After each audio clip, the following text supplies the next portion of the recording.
Welcome to the next chapter, the podcast that reveals how your mindset can be the silver bullet to overcoming your midlife adversity. Join author Robert Miller and his co-author Monica Laurie as they share the collective wisdom from thousands of hours of client discussions and their decades of combined experience to help you prepare for the next chapter in your life. But in order to change your life, you must first change your mindset. It's time to turn how into now as we begin the next chapter.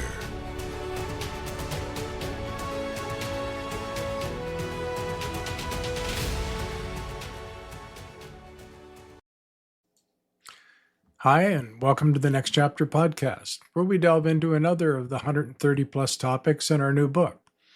You know, if there's one thing Monica and I have learned, both personally and through the thousands of hours of face-to-face conversations with our clients over the last 30 years, it's that in life, what happens to us and around us may not be our choice, but how we respond always is. If we change the mindset, we will truly change our life.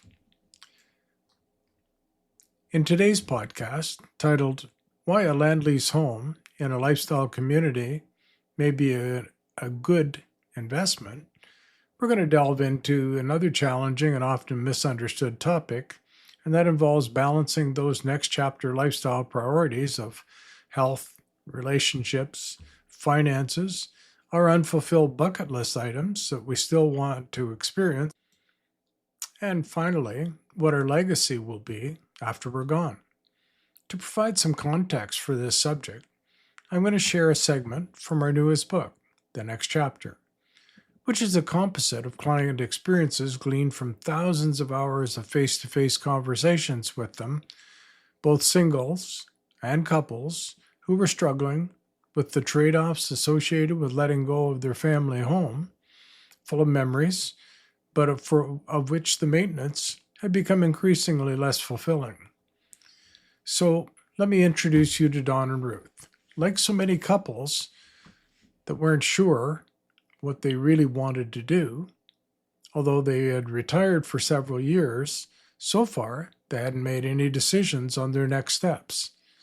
While the ongoing cost to continue living in their family home was concerning, their biggest disappointment was how isolated they felt. The neighborhood that had been so comfortable for 39 years seemed to be the ideal place to grow old, wasn't feeling that way anymore. When Mrs. Benson across the street fell and broke her hip, that seemed to be the beginning of the end. Then, when several of the other long-term residents on the street had sold, things just weren't the same anymore. The sold sign on Mrs. Benson's house had been replaced with a big yellow bin in the driveway, and within hours, the house was empty. It seemed like almost everything from her lifetime in that house was either in the bin or had been carried away to Habitat for Humanity Restore.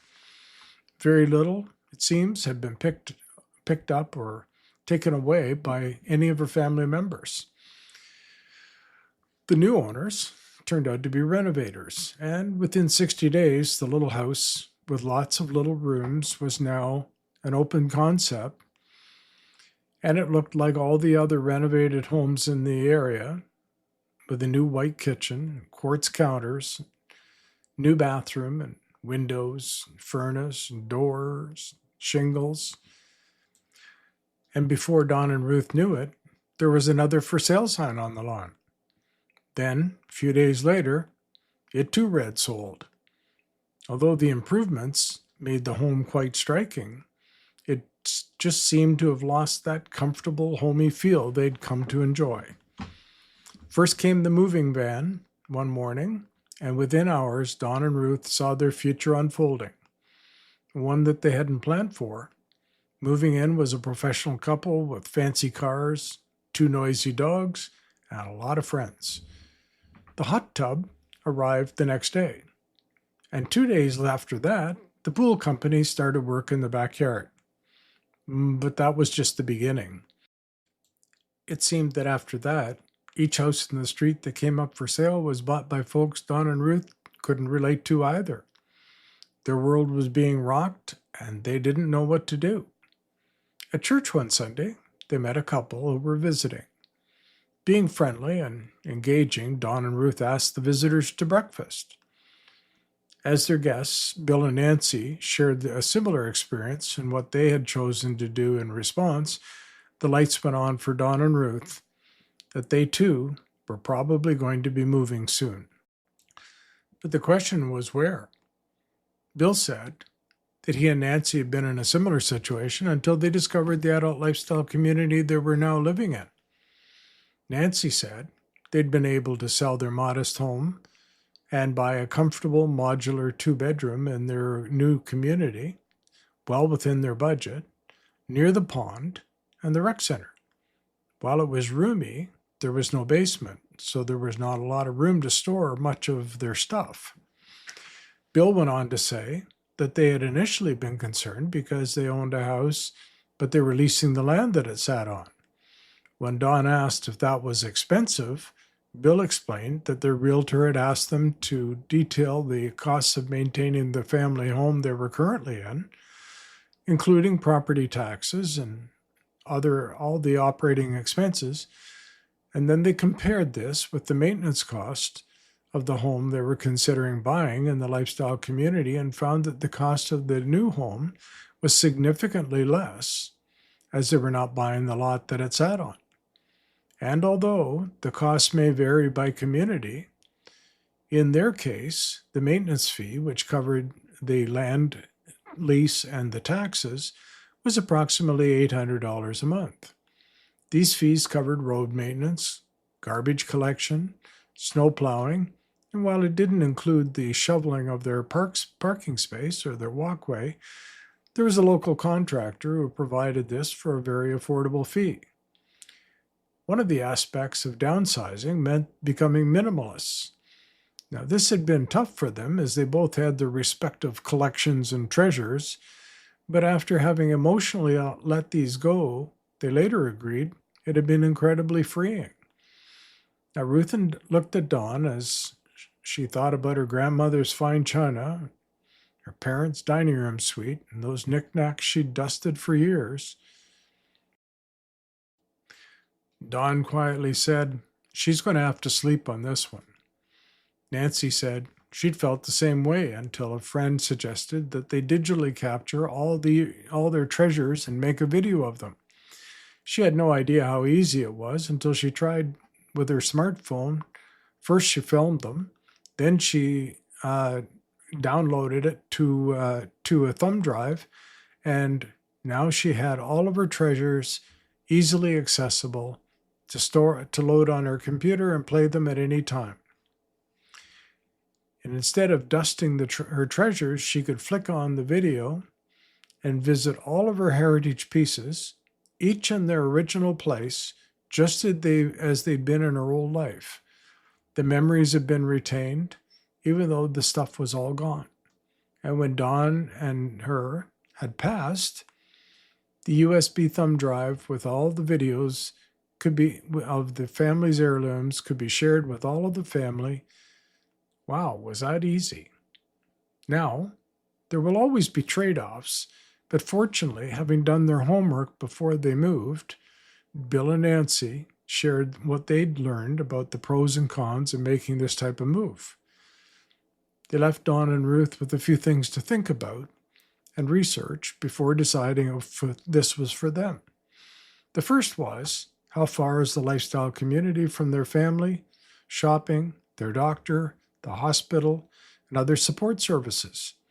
As these communities are typically not in town or near a public transit, as they aged, they may need to move again when their ability to live independently and drive diminishes. Next, as mentioned previously, the purchase cost may be more affordable than a small home and provide more access to the outdoors than a condo. The monthly maintenance of $600 to $900 a month seemed quite reasonable when compared to the cost of a condo apartment maintenance, or upkeep on even a small home.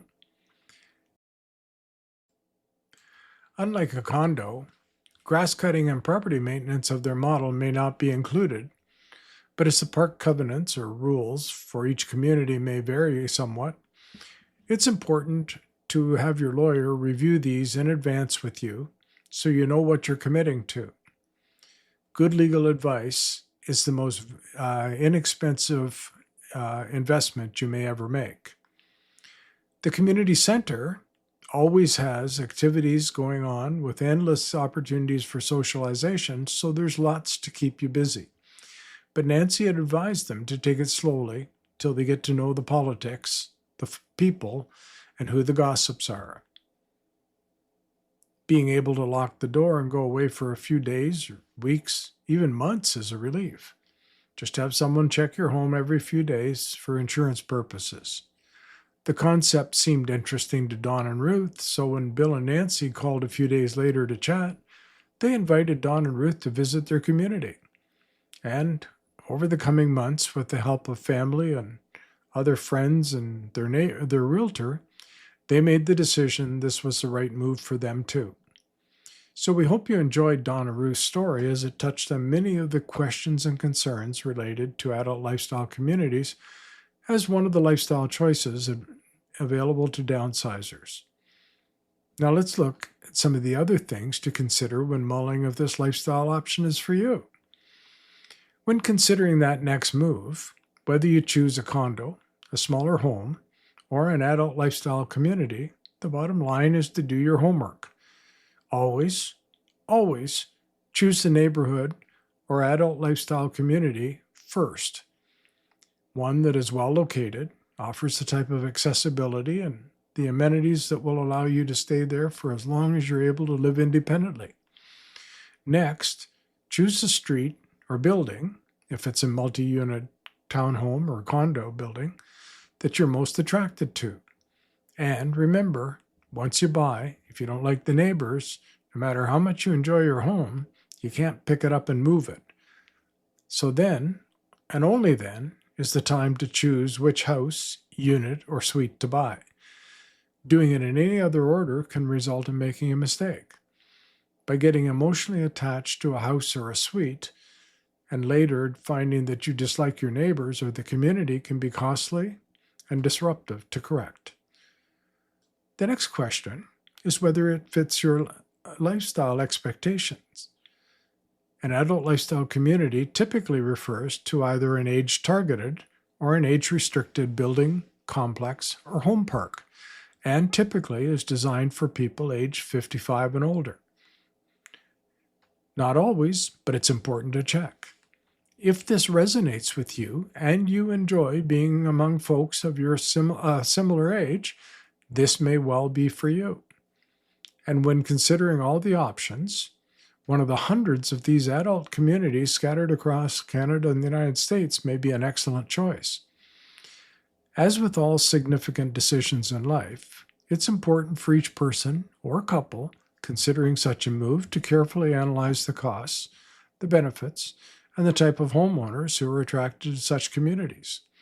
Then determine if this is compatible with their short-term and longer-term goals and your individual needs. While it may be difficult to try this before buying, it's highly recommended to visit with friends and acquaintances who may currently live in one of these communities. And where possible, some may have even chosen to rent in one of these communities for a season as a trial run if the Homeowners Association allows rentals in the park. If your big why for moving includes socialization, being active, or having a calendar of daily organized activities to participate in, while still having the freedom to just be in the privacy of your own home, one of these lifestyle communities may well be the answer for you. And for snowbirds, many are owners of two of these communities, both having a summer home in the north and a winter home where it's warm. Being able to turn off the water, close up the house for the winter, gives you the freedom to travel at will, without any concerns of maintaining your property year-round. Although the turnkey condo apartment is appealing, it lacks the organized activities and facilities like a workshop where a person can tinker or perhaps a flower bed. The right answer for each person or couple is a combination of price, location, as well as nearby amenities, including transit, hospital, shopping, and other services. And while others can offer advice, this ultimate decision has to be a personal one by the people who are actually going to be living there. Homes in these adult lifestyle communities tend to be either detached, semi-detached townhomes or apartments. Depending on the price point of their target audience, they typically range in size from 800 to 2,000 square feet with limited property and no fences. Homes are usually available in 2 or 3 bedroom models, and depending on the age of the community, the older models may not have an open concept floor plan, walk-in closets, or that beloved ensuite. Those who are considering an adult lifestyle community often ask, what type of features can they expect? And the answer is, they're often designed for complete single-floor living, including main floor laundry facilities, master bedroom and bathroom, all on the same level, but often there's no basement. Now, features typically include few, if any, steps to get into the home, toggle or rocker light switches, lever handles on the doors, shower stalls with seating versus bathtubs, wider doorways to accommodate walkers and wheelchairs, features that accommodate age-related conditions like arthritis. Exterior finishes are planned to require little or no maintenance. Monthly homeowners association or maintenance fee may include landscaping, yard maintenance, snow removal, and garbage collection.